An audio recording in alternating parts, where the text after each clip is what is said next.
Good afternoon, everybody, and welcome to the continuation of Discipleship in the New Age, V1, Volume 1, Section 1, and I would add here video commentary. Now,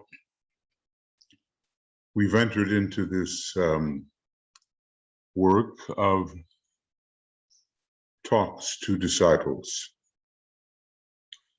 It's really foundational and difficult to observe as the members of Master DK's groups of 9, and even later the new reorganized seed group of accepted disciples,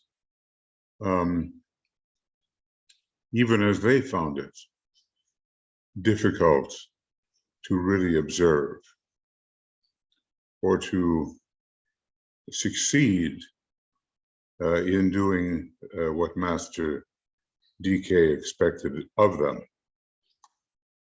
Now, I'm using a new method for various reasons. I think it might flow a little better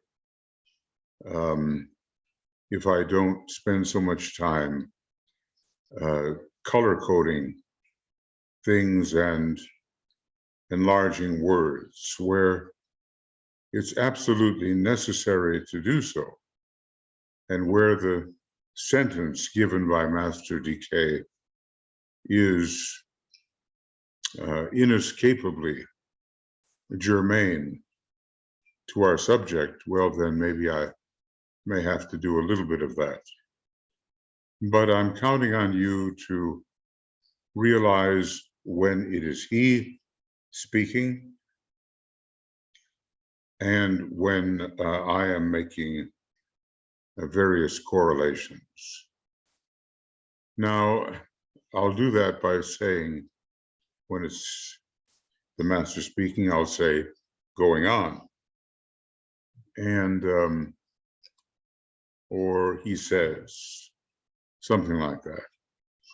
And when I am drawing the conclusions, I'll say something like, it seems to me, or, well, I'll see how it goes. Something that indicates that I'm making a comment. And anybody in the future who might like to separate my comments from Master DK's text, given the text that is available, yes, of course, I'd be very grateful for that. But I'm interested now in the flow of things, even if the text does not look so worked over.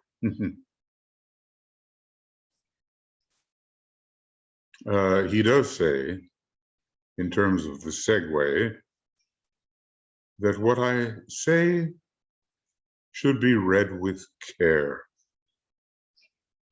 Just how much care? Okay. We probably never measure up to the kind of care he would hope for.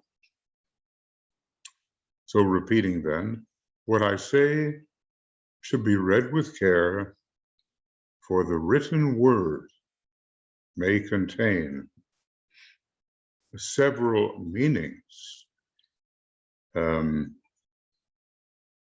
Let's just say, and this will depend, for their deciphering upon the spiritual status of the reader.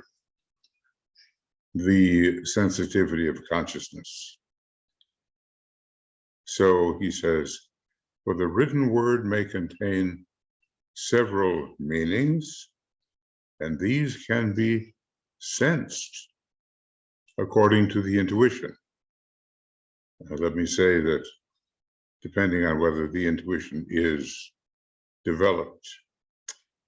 So he says, these can be sensed according to the intuition awakened or otherwise of the aspirant. Now, let me say that we all have a long way to go to awaken the true, infallible intuition, which Master Moria calls a straight knowledge, unmediated by all kinds of reasoning. You just see how it is, and you know because you register exactly how it is. But that will require some kind of Buddhic focus, following the building of the Antakarana, or at least while the Antakarana is in process of being built. And all of us, I would say, who are reading this text and thinking about its correlations and ramifications, have yet a ways to go before that type of straight knowledge is really proper to our modus operandi. So anyway, here we are, beginning program 4, 4th of July. For the United States, a big day, a Cancerian day in a way. And yet more than that, as the Declaration of Independence was signed on or about the 4th of July. There's still debate about exactly what hour the signatures were taken. And then we begin a new section. And that new section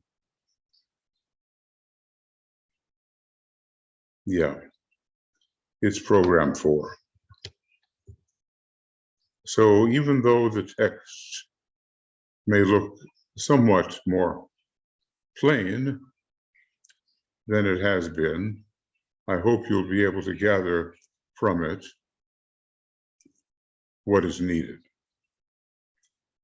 So he says, I, your Tibetan brother, am supposing upon the part of each of my disciples one basic, essential at least, and that is a persevering earnestness, an ongoing continuation of an earnest attitude, no matter what comes up. So he says, a persevering earnestness which nothing will deter. And let me say that we have to become undeterrable. Is there such a word? We must develop an attitude of consciousness and behavior which refuses to be stopped upon our path. No matter what the selfish machinations of leaders may be of those around us, we will not be deterred. Going on, each of you starts upon this work with certain fundamental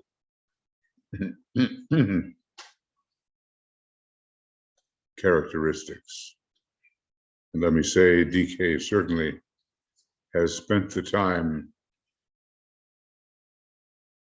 his precious time, to evaluate what those fundamental characteristics are, far more so than Alice Bailey was capable of analyzing such fundamental characteristics. But she learned, of course, from him and was often amazed by the accuracy of what he saw at a great distance in many cases. Going on, each of you is beginning this definite enterprise of training for initiation. Note, not just discipleship training, but training for the next initiation, which every true disciple is pursuing. So, repeating, each of you is beginning this definite enterprise, let me say, of about 275 years, this definite enterprise of training for initiation with certain defects, which act as deterrents and as handicaps. Let me say, deterrents to true spiritual progress, deterrents to group identification and group progress, and oftentimes defects which are not suspected by the defective disciple. It came as a surprise to so many to be called out on certain points of thought and behavior, which probably had never entered the mind of the one called out in that way. Going on, each of you has been recognized by his light and for his potentialities. Let me say that the master can see the developmental possibilities of his chelas far more than they can, provided that the handicaps are overcome. So repeating, each of you has been recognized by his light. Let's say greater or lesser, going on, and for his potentialities. And with these, we must perforce do the best we can. I will say that there were obvious imperfections in these people, just the way they exist in us. And these imperfections made the task of the master much more difficult than otherwise would have been the case. But after all, that's what a teacher is for, to take individuals who are in a certain condition and raise their consciousness, raise their spiritual status. Going on. Note, therefore, the difficult problem confronting those who, capital W, who are guiding world evolution and looking for those who can aid in their work. Obviously, high souls are guiding and looking for those who can help.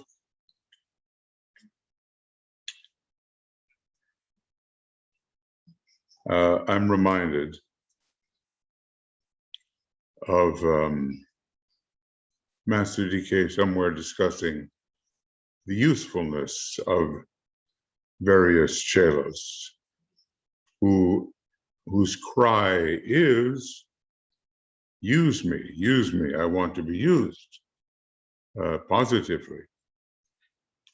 But Master DK questioned them and us, what makes you so sure you are useful? So that is a subject for pondering. In one sense, every reasonable disciple, every true aspirant,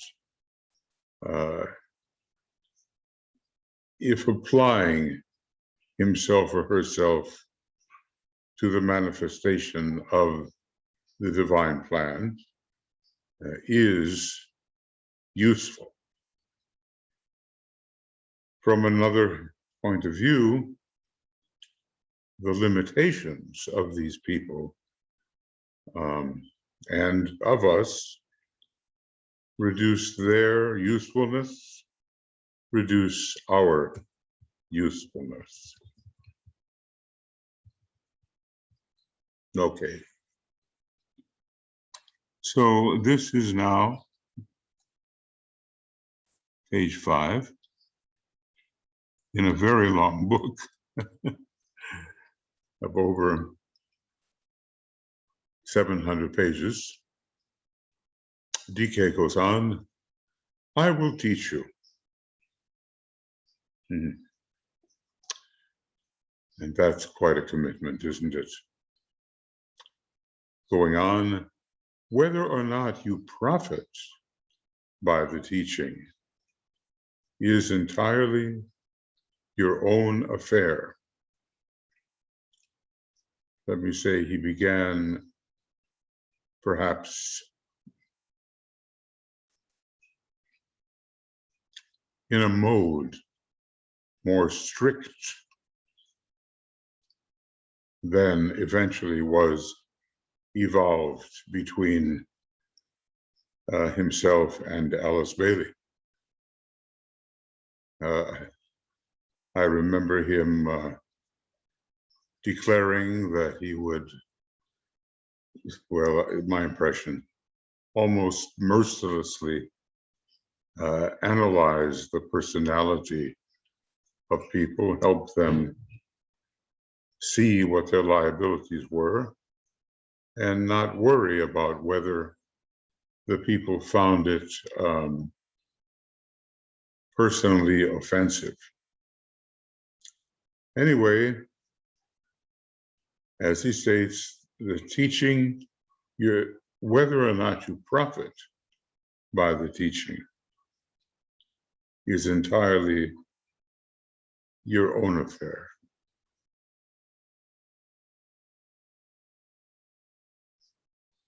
there is,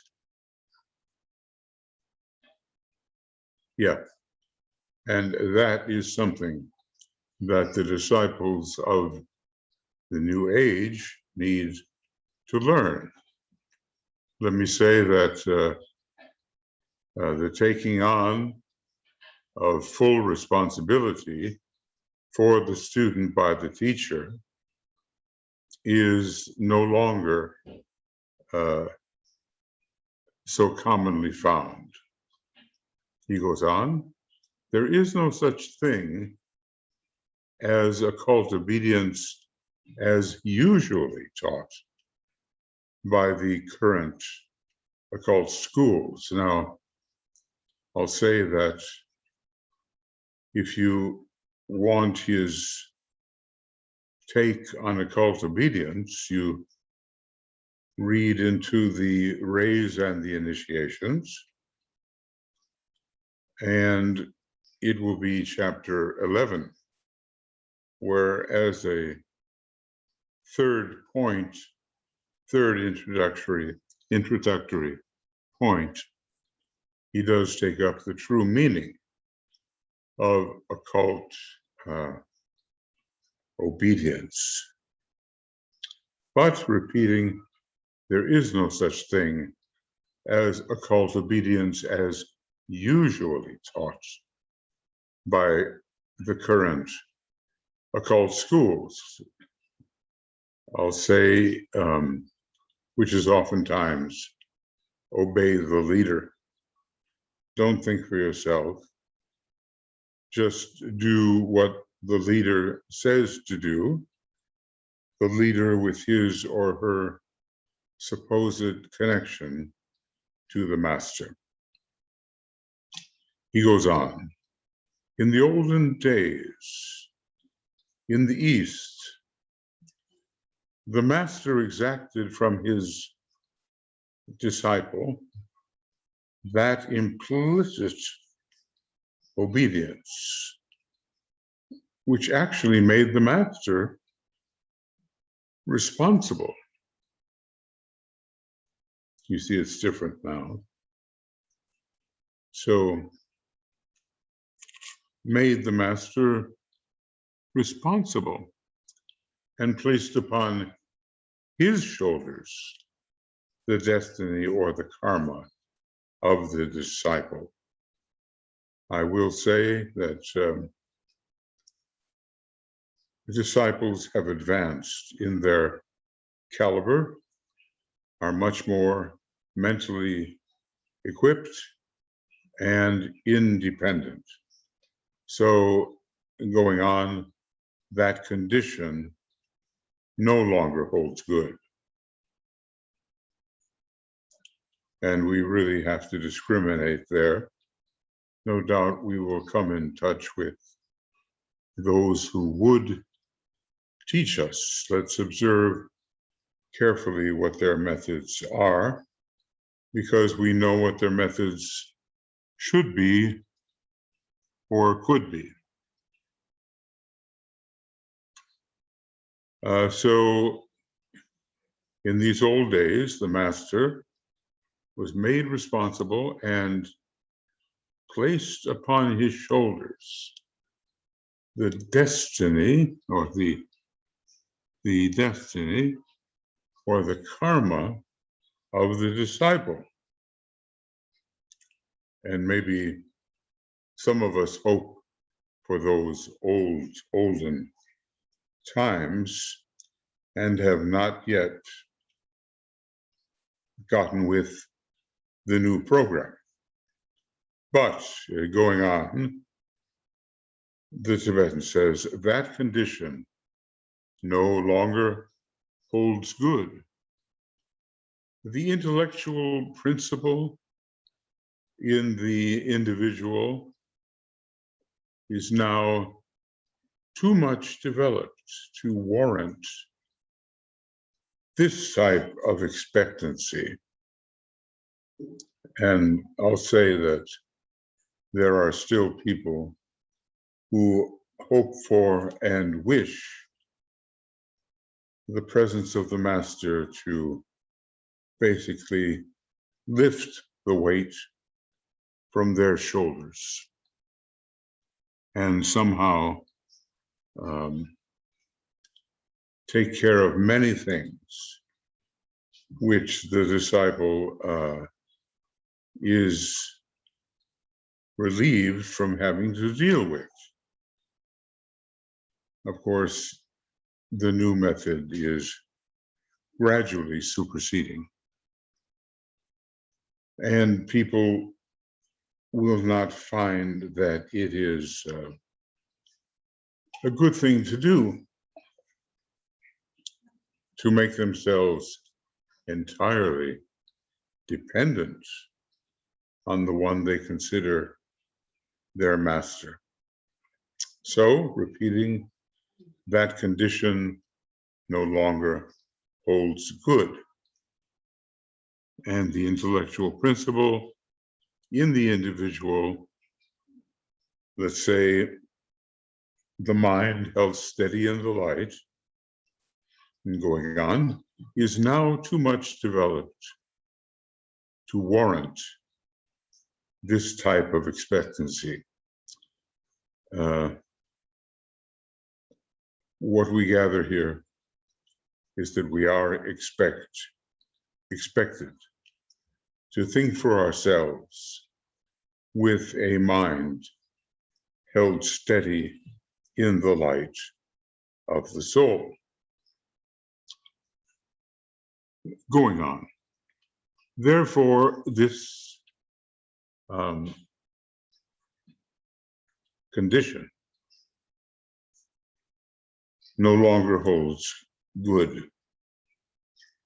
The condition, I'll say, of the master's total responsibility for the spiritual progress of the chela. DK goes on. In the coming new age, the master is responsible for the offering of opportunity and for the right enunciation of the truth. Let me say, as DK has proven in his teaching, and going on that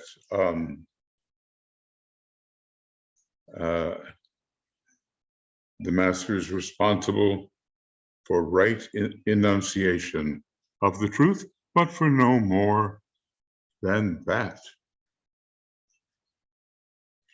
So I ask, do we feel abandoned by that statement?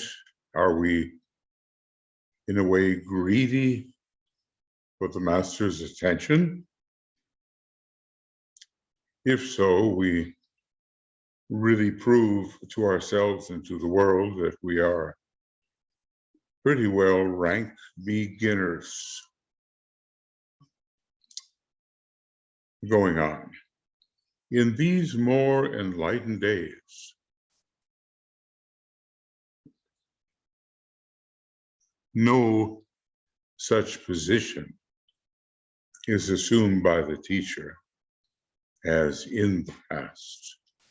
So test out the teachers with which you are affiliated, and we all are affiliated with certain teachers, and see if they are operating according to the old model or more in keeping with the newer developments which encourage the independence of the chela and encourage group consciousness at the same time. Is that possible? I think if we ponder on it, we shall see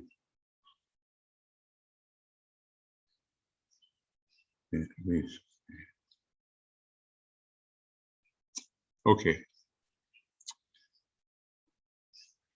Going on. I shall, and this is the area, okay. I shall with frankness speak. Now, the story goes that Alice Bailey oftentimes intervened and said, "Oh, you can't say that," because she knew the Western mind, the Western mentality quite intimately. And I think that in a number of cases, she tempered the Tibetans' will to frankness. But anyway, he says, I shall with frankness speak. I know my disciples, for no disciple is admitted into an ashram, which apparently is happening in his gathering them in. No disciple is admitted into an ashram without deep consideration on the part of the teacher, because this is the teacher's central powerhouse of influence, and he does not want the disturbance of admitting to his group or groups the disturbance of new people coming in whose rhythm and expectations are different from those already in the ashram.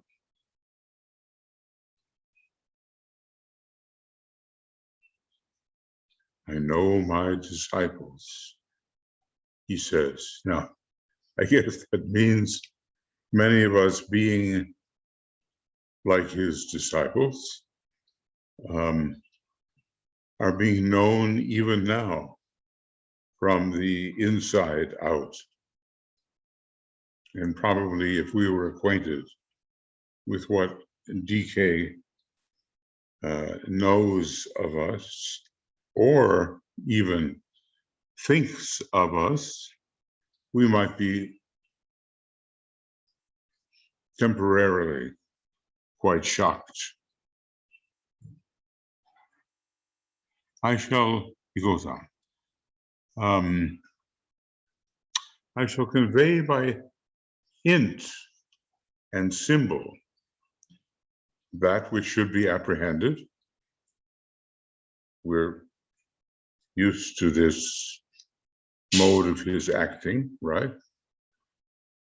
He's conveying that which should be apprehended, which means grasped, and it will be noted and understood by those among my disciples who have the opened inner ear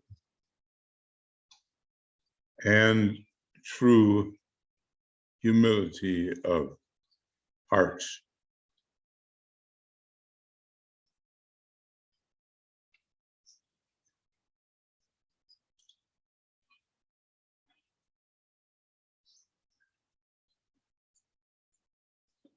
The opened inner ear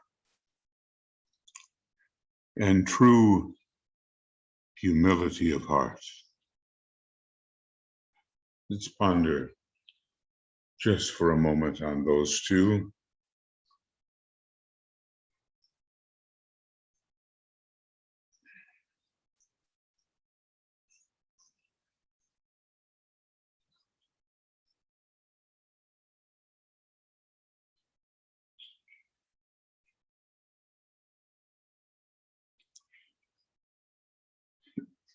If it is not recognized, he says, time will pursue its onward course, and revelation will ultimately come. However, let me say that it's better to recognize the hints and the symbols earlier than later. We have so much to do, we don't want to waste time. He goes on, I exact, therefore, no blind obedience. Let me say, such as the false teacher in Gemini, Cyrus did. He demanded blind obedience. That is not the way of the New Age, which seeks to make of us as disciples, initiates, and even masters. Going on. But however, if advice and suggestion are accepted and you choose of your own free will to follow that's the Tibetans, to follow my instructions, these instructions must be followed accurately. The Tibetan teacher writes with exactitude. Now and then he generalizes, but his instruction, as we learned in Letters on Occult Meditation, is so often concrete and specific.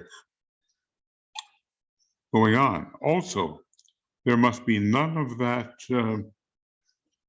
constant looking for results and for phenomena, which has deterred the course and the progress of many would-be disciples.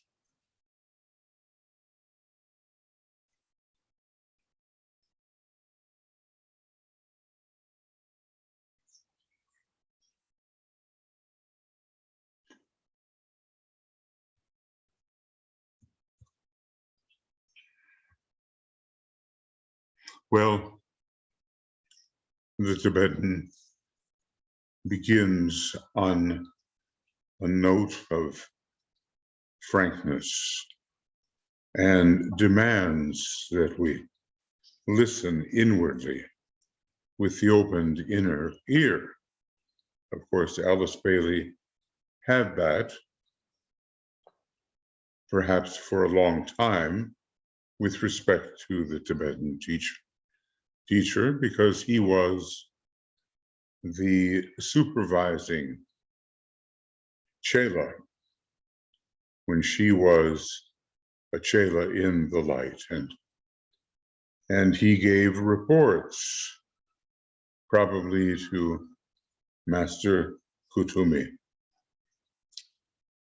about the progress of Alice Bailey. Our whole perspective is going to shift now. We're going to be living the soul-infused life. We're going to have that kind of perspective, which normally in everyday life is so difficult to attain. Okay, so he continues. This is also for me an experiment. Let me say the Master's experiment with disciples and with groups of disciples quite consciously. It's one of their major methods of working. So repeating, he says, this is also for me an experiment. For those of us who are members of some degree of the hierarchy, are necessarily changing the old ways and adapting the old methods. There's the third ray, right? Adaptation to the newer circumstances and to the advance of evolution.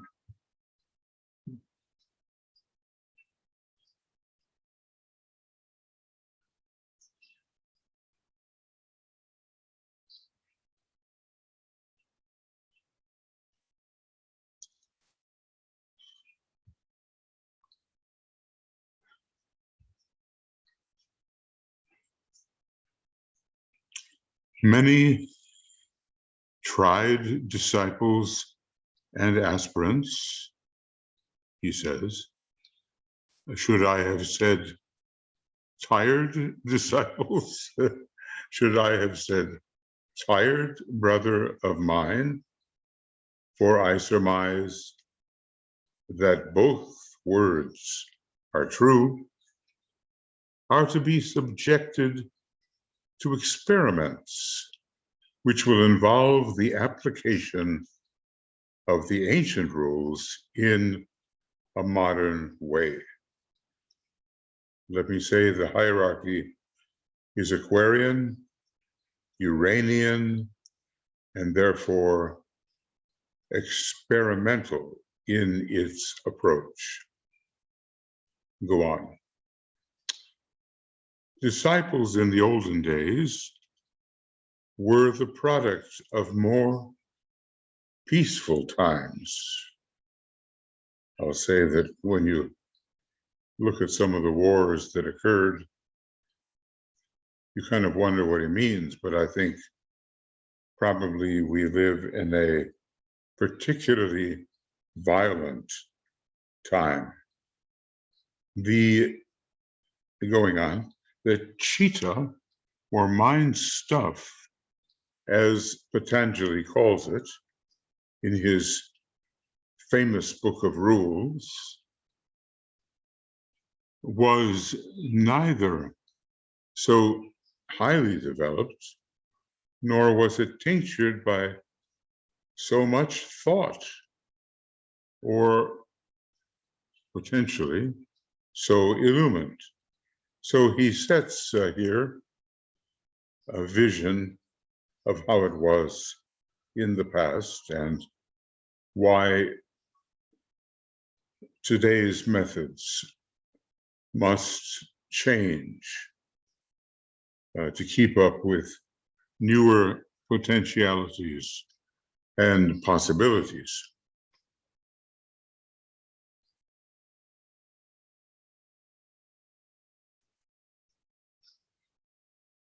So anyway,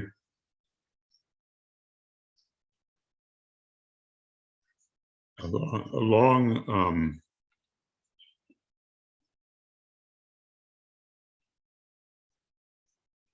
this line of how it is today, he says, today, knowledge is widespread. Just think what he would say in our computer age. And going on, many, many people are already thinking for themselves. I'll say that this has not been the case very much over the past millennia and millions of years. Going on, the material for discipleship, and I'll say that is what we are, the material for discipleship with which the masters have to deal, and the type of person which has to be developed and led on towards illumination is of higher quality and grade, if I may employ so inadequate a term. I'll say that he wants us to realize that there has been progress in knowledge, in sensitivity and receptivity, in registration, in general spirituality overall. He goes on, the experiment of changing methods and of implementing the new technique of group work has to be carried out. So far, it's pretty much a great ideal. There are groups, of course. There is group work, of course. But to meet that standard of the expression of love and general uplift for humanity is still far off. He goes on. The experiment of changing methods and of implementing the new technique of group work has to be carried out likewise, and this is important, in the midst of stress, of the stress and strain of Western civilization. I'll say that perhaps we don't realize, except comparatively, if we can, how much stress and strain we are under compared to that level of stress and strain which was belonging to earlier times.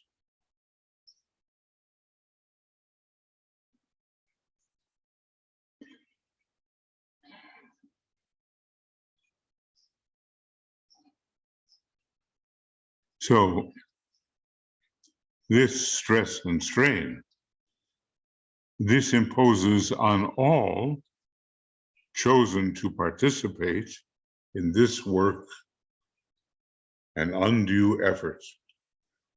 I'll say that in addition to uniting, to following the work of daily life,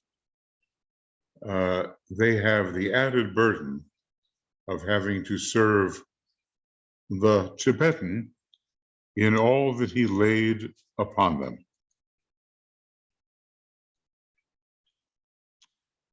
So I was saying that the strain upon these people, probably we cannot easily imagine, because they had to carry forward their life, their service, and some kind of legitimate occult obedience to the Tibetan.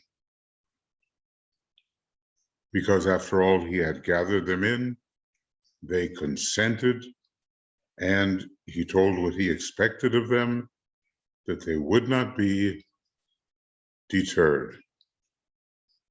Okay. So stress and strain, and the road winds uphill all the way. And Western civilization, he is saying here, is peculiar, at least at that time, for its stress and strain, and probably this has been carried forward as well into this time, some 80, 90 years later.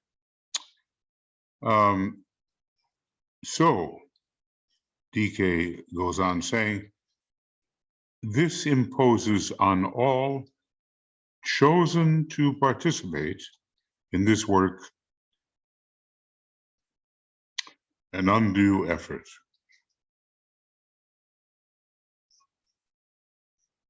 to which we might ask, would I be equal to it?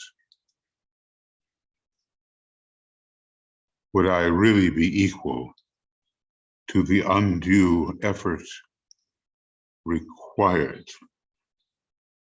But then going on, but if continuance is found possible and success ensues, it tempers the material,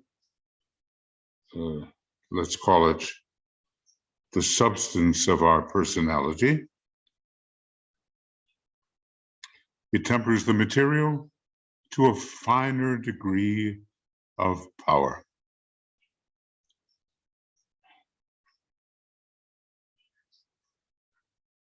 So, there probably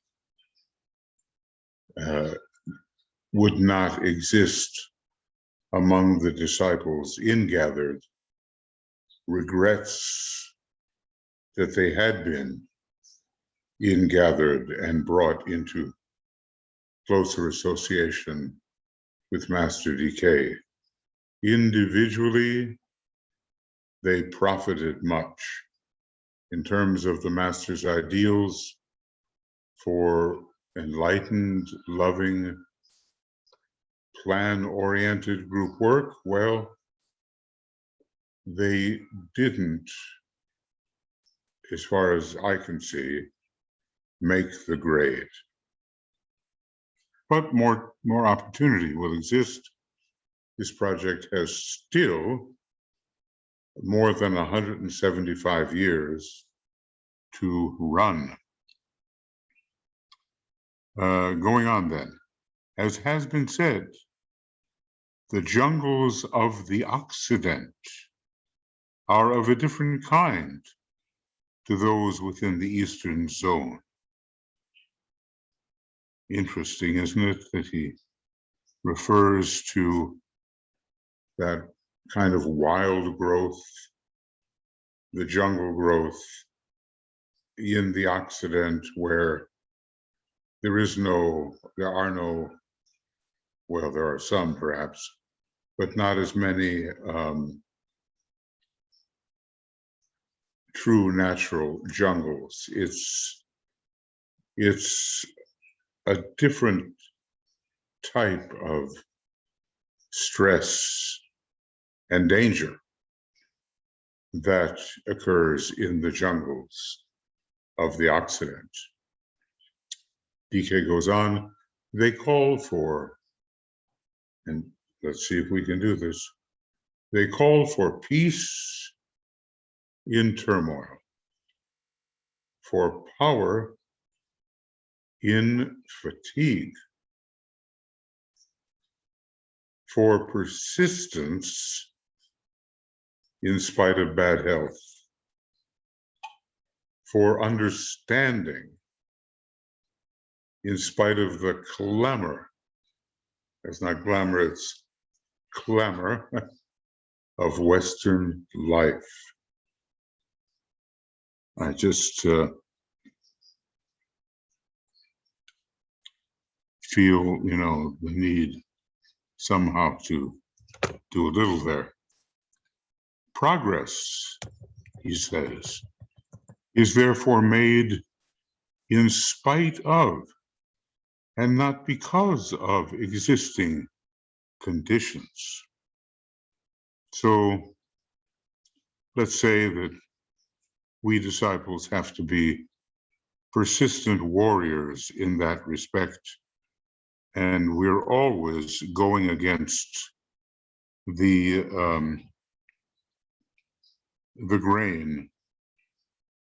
We're going against conditions which naturally tend to lower our vibration, and we cannot allow that. Some of these are really, maybe one can understand peace in turmoil, the eye of the storm, power in fatigue.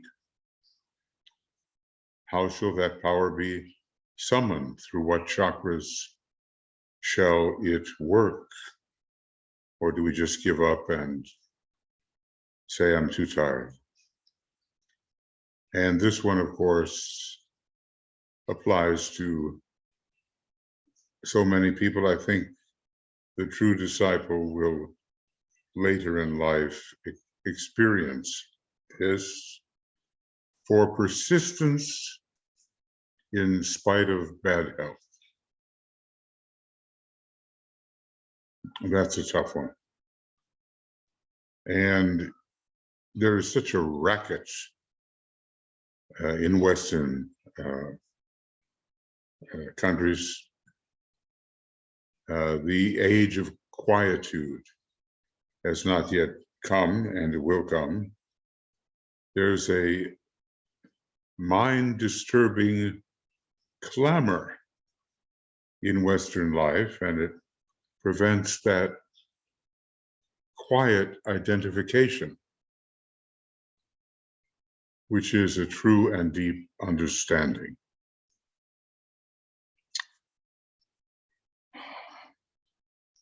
Anyway, in spite of existing conditions, we, those who have signed on,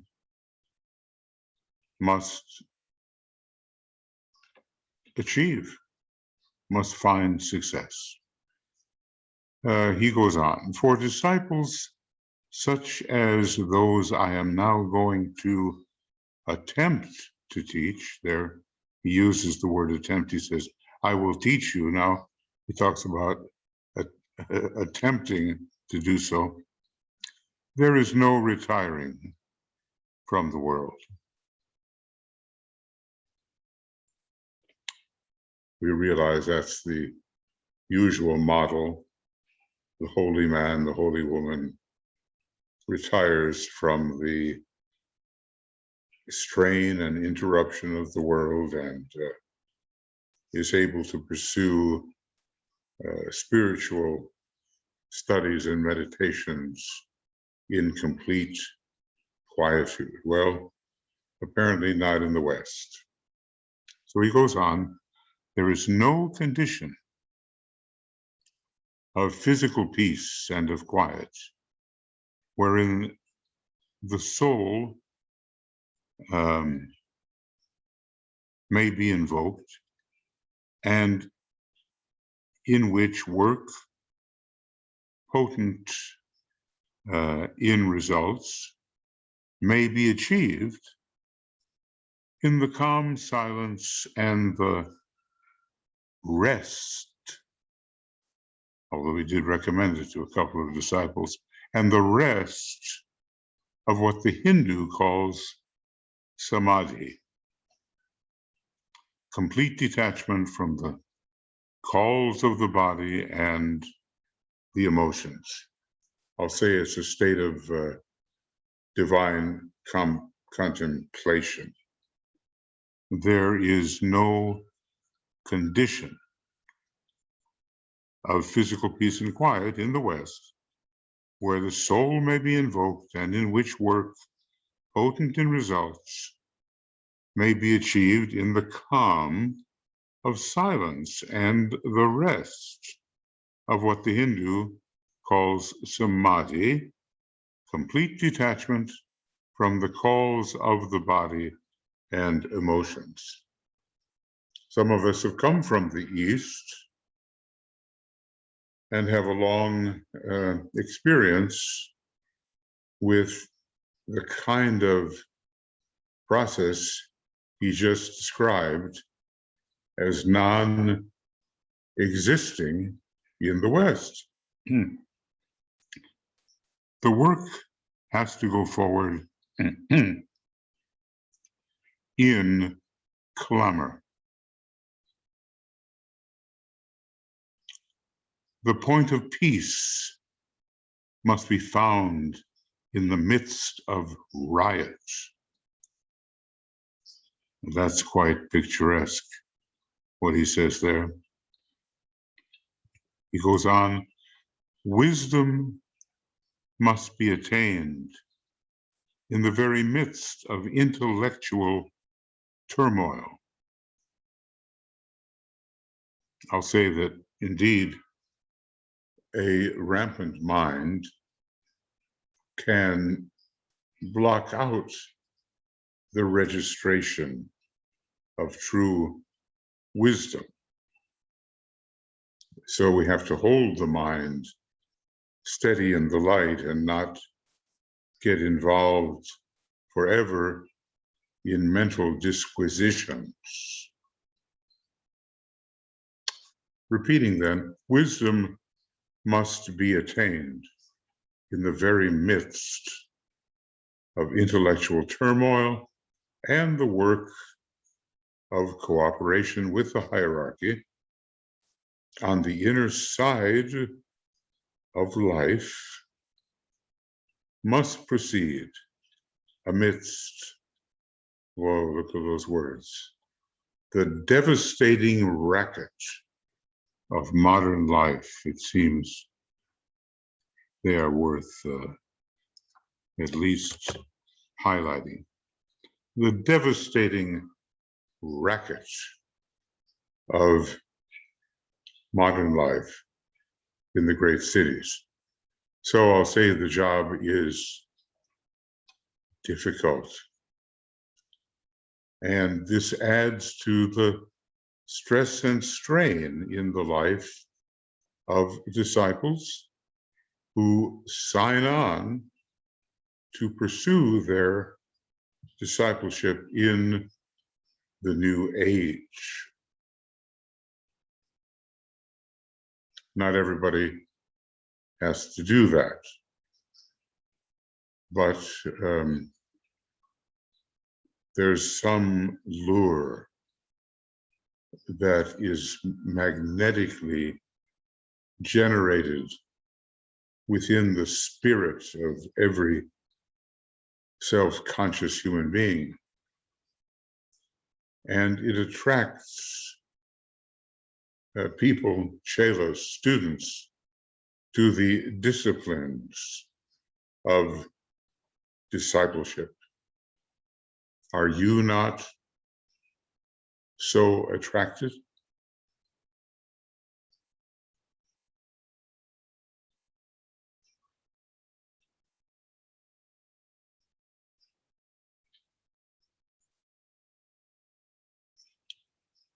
And if you are attracted, does the attraction present itself as more than just a fleeting attraction? Is it a persistent attraction?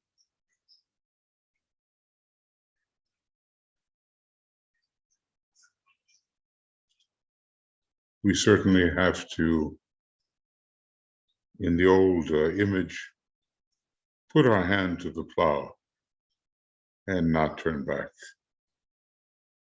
The devastating racket of modern life in the great cities. Such is your problem. And such is my problem, he says, as I seek to aid you. We can say that there's so much effort the Tibetan has to spend to get through all that noise, inner noise and outer noise. Noise with its stultifying effect upon the consciousness of the true spiritual realities. But we human beings, we have made this condition. We've been through an industrial revolution and now an electronic revolution, and each can present its own type of clatter. If you've walked down the big streets of New York with all the horns, the buses, the exhaust, it's a very cacophonous experience. It's not harmonious. And when you look at the internet, there's so much going on there, it can be very distracting if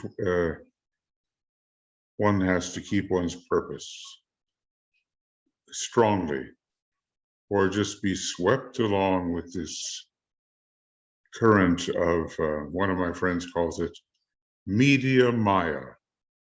Media maya. Well, friends, okay, I have intended to go farther, but here instead, we'll be ending this program, program 4, and it's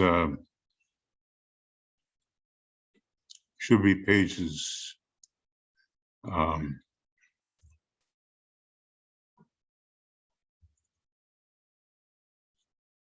5 and 6.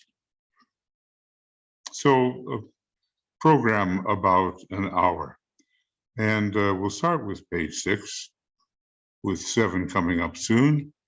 And my hope, of course, is that I can do that today. On the 4th of July. An important 4th of July for the United States and for the struggle to preserve the hierarchical form of government, which is democracy.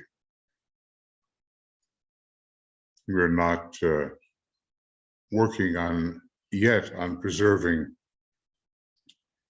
any kind of shambolic form of government, which basically is monarchy.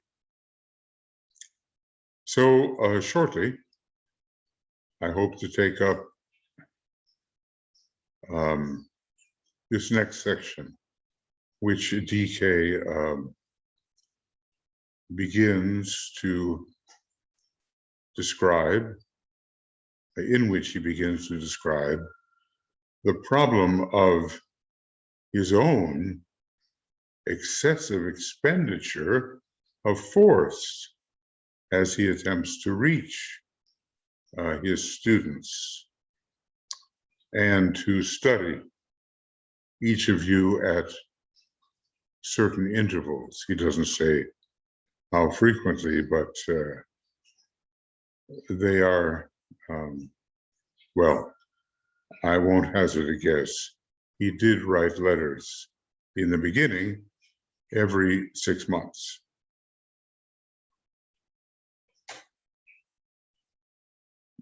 So that will be most interesting.